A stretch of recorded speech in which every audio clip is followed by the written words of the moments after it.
उपवास म्हणजे लघु अन्न, लंघन असा शब्द आहे. लंघन म्हणजे लघु आहार.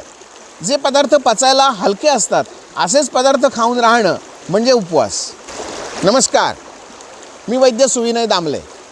आज आपण उपवास याविषयी काही माहिती बघणार आहोत. मालवणमधले माझे एक मित्र आहेत, रोजारिओ पिंटो नावाचे.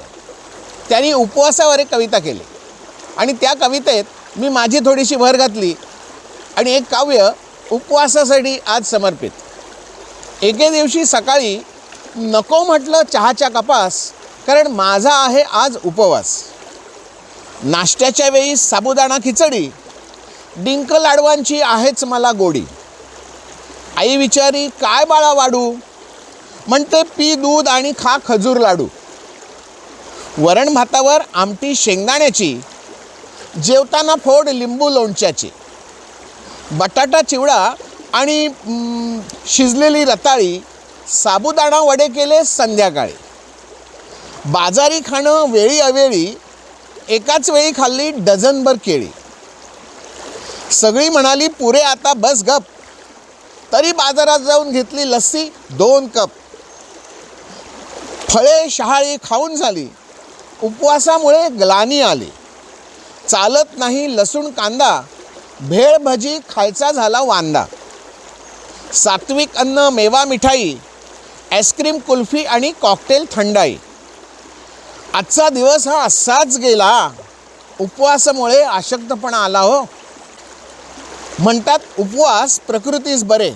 अरे च्या, विसरलोच खायचे फणसाचे गरे. मंडळी, अशा पद्धतीने जर आपण उपवास करत असू तर मला सांगा, ह्या उपवासामुळे मिळणारा फायदा आपल्याला कसा मिळेल?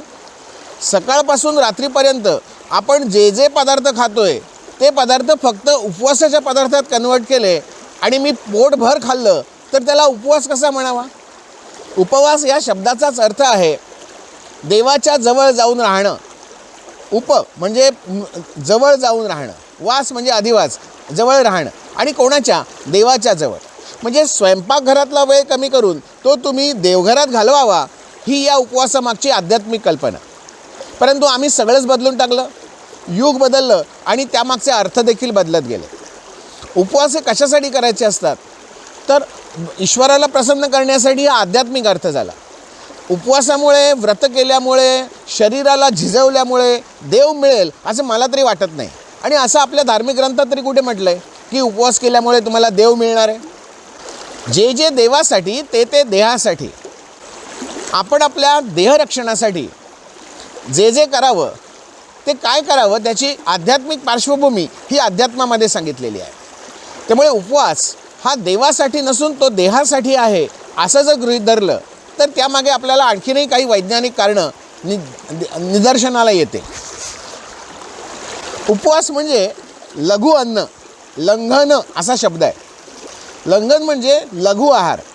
जे पदार्थ पचायला हलके असतात असेच पदार्थ खाऊन राहणं म्हणजे उपवास. आयुर्वेदानुसार लंघन मग तो कोणत्याही पदार्थांनी केलेला असावा.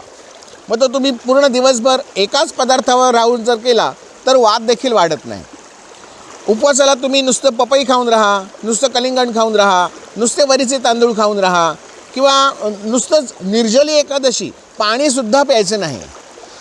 आषाढी एकादशी, कार्तिकी एकादशीला आपण समजा नुसती तुळशीची पानं खाऊन राहिलो तरीसुद्धा देहशुद्धी, मनशुद्धी, चित्तशुद्धी निश्चितपणे होते.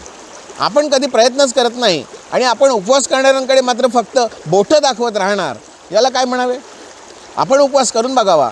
उपवासामुळे आलेला हलकेपणा आणि मनाला मिळालेला प्रसन्नपणा हा जास्ती महत्त्वाचा असतो. तुम्हाला काय वाटतं? धन्यवाद.